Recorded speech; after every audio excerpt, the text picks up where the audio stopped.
Now let us look at what is a projectile. Okay, because we are going to study about projectile motion. So anything that is thrown and left basically means it's only gravity that is acting on it. That is a projectile. So for example, if I throw this ball up, I threw it. After that I left it, right? So when I was throwing, it is not a projectile, but after I have left it, it goes up and comes back down. That's a projectile. Dropping a ball, projectile, because I left it. If I throw this ball like this and it goes up and comes down like that, that's a projectile. If I threw it horizontally and it comes down like this, that's a projectile. But a crow flying is not a projectile.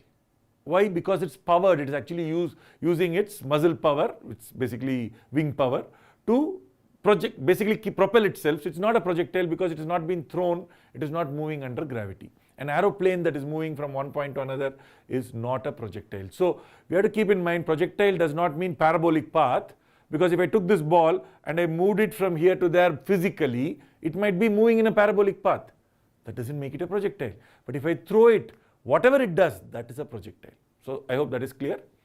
Now today we are going to study about the central principle of projectile motion. Once you understand it, you can actually start applying this to lots and lots of different types of problems. The idea is very simple. If I drop this ball takes some time to come down, right? If I throw this ball horizontally, the question is, it may go there and fall.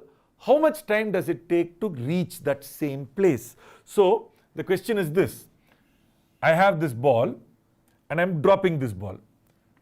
I have a second ball here and I'm going to throw this ball. So this ball has been thrown with a velocity of, let us say, 3 meters per second, right? And this ball was dropped.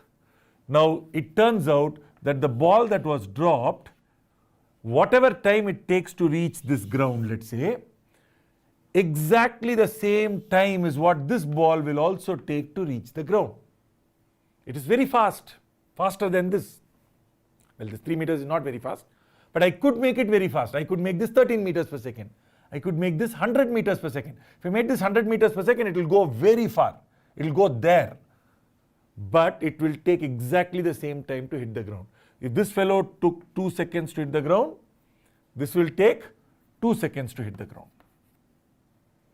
Now, if I threw another ball, let us say I threw it this way, and I threw it with 5 meters per second, that fellow is going to go even further, more distance than that. But that will also take the same time as this fellow, so that will also take 2 seconds. If in this direction now I throw another ball, all of this are being thrown at the same time. Suppose I threw a ball, let us say with 10 meters per second, this guy is going to start and go really far. But the time it takes to hit the ground is exactly the same, 2 seconds. Now, this is something that you have to start believing. And the best way to do this is to see an experiment where we show this. So what I'm going to do is I'm going to throw 2 balls, one faster and one slower. You will see that they actually take the same time to hit the ground. So let us try that out and see. Now what we are going to do is I'm going to basically give this fellow a velocity, but I'm going to drop this other ball. Okay, so I hopefully will be able to do it at the same time. Watch what happens. They should hit the ground at the exact same time. 1, 2, 3, go.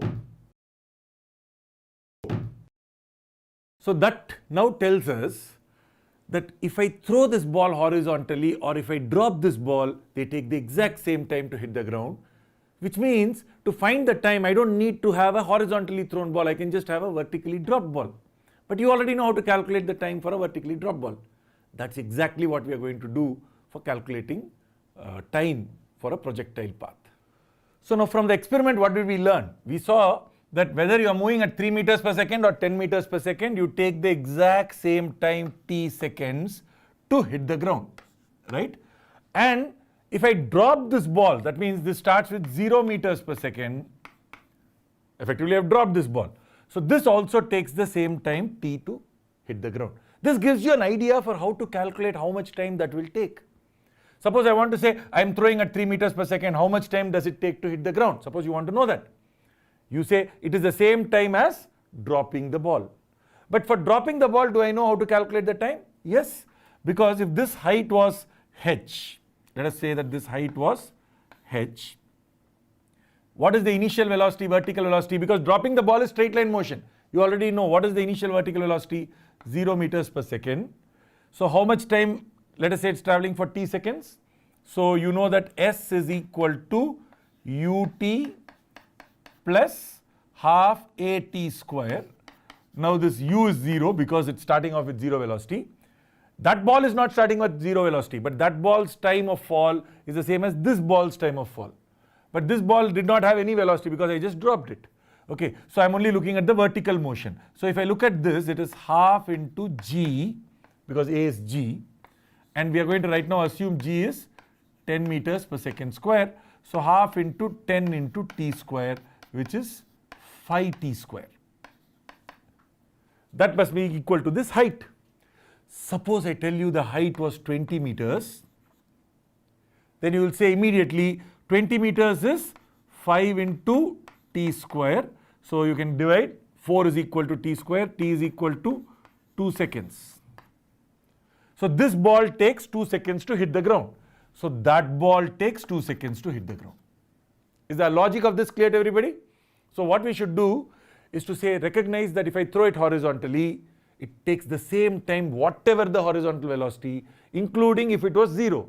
But if it is 0, it's very easy to calculate the time, because 5t square is equal to h will immediately give me the time. So suppose I tell you now I have a big building and I'm throwing a ball, let us say with 7 meters per second.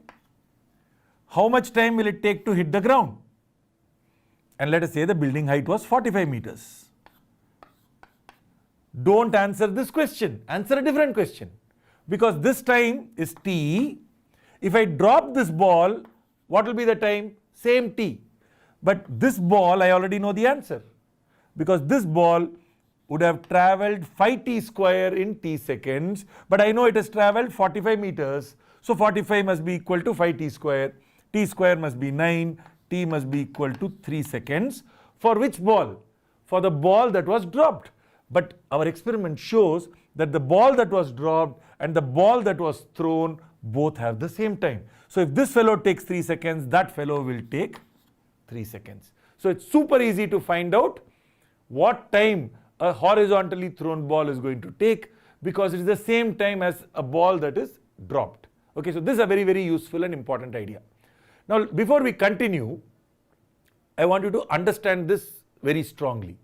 So suppose I have two balls.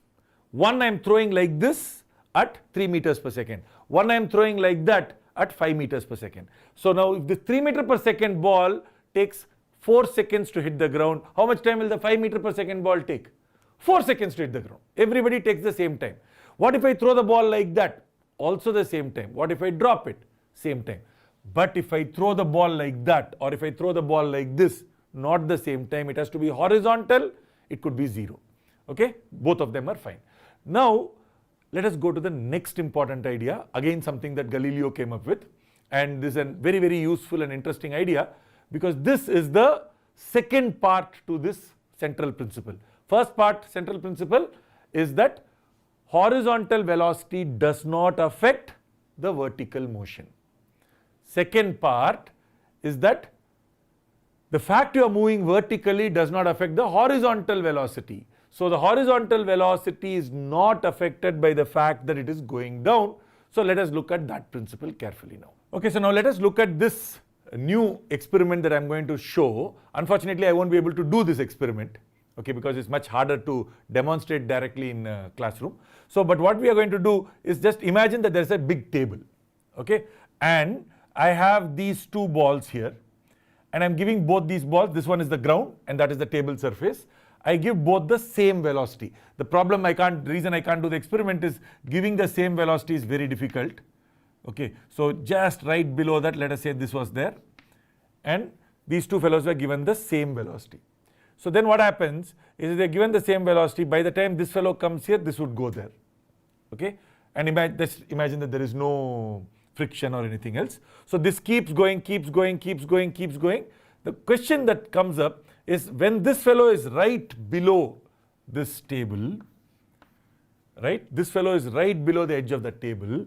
This ball will come to the edge of the table. Why? Because they have the same velocity. Let me say that the velocity was 3 meters per second. So both were given the same velocity, 3 meters per second. So they were 3 meters per second, 3 meters per second, 3 meters per second, 3 meters per second. At this point, what is the velocity? 3 meters per second. At that point, that fellow has a horizontal velocity of 3 meters per second. Now, what do you think will happen if it continues moving? Now, till here, they were both moving horizontally, right? Now, after this, what happens is this guy continues moving horizontally, but this guy is also going to come down. So this fellow is going to follow this path. So this guy's path looks like this, whereas this fellow's path looks like that. The question is, do these two fellows continue moving at the same rate? And the answer is yes. When this guy is here, this ball is right above that ball. When this fellow is here, this ball is right above that ball. And so, when this ball reaches this place, this ball is just going to hit it directly. So, the basic idea I want you to imagine is that this ball is moving like this, okay? And it is always right above that. And then when it comes down, it's going to hit it this way, okay? So, let me show you again. So, just imagine this thing because we cannot do it. So, this is how it is moving. And then that ball, this ball has both a horizontal motion and a vertical motion. But look at this ball. This ball moved so much. In the same time, this ball moved the same amount horizontally. It also moved vertically, but the vertical motion did not affect the horizontal motion.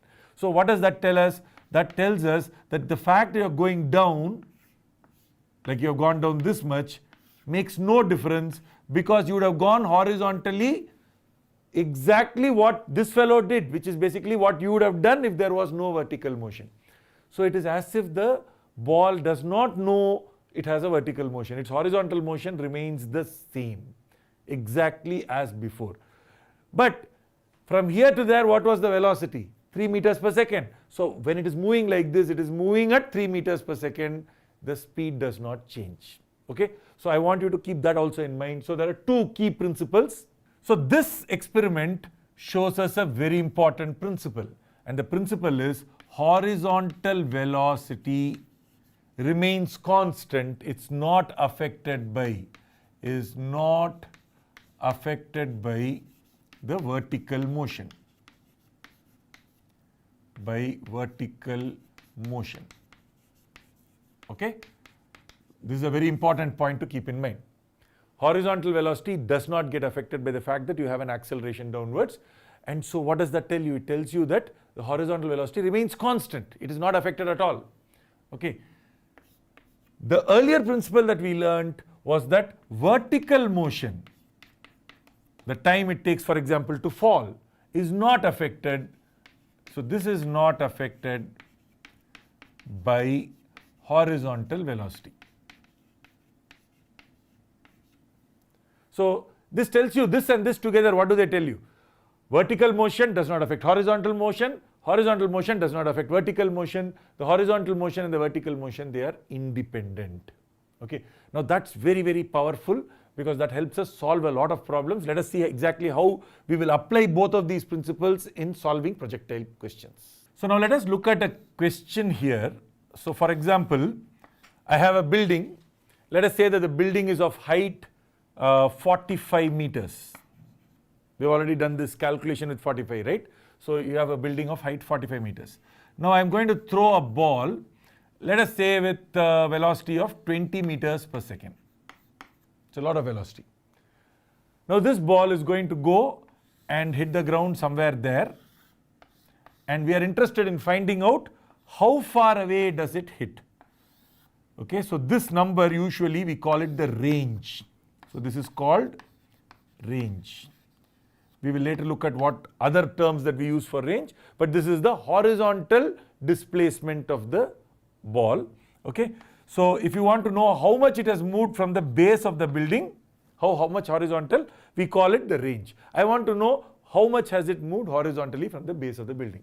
So we can do this problem in two ways, two parts.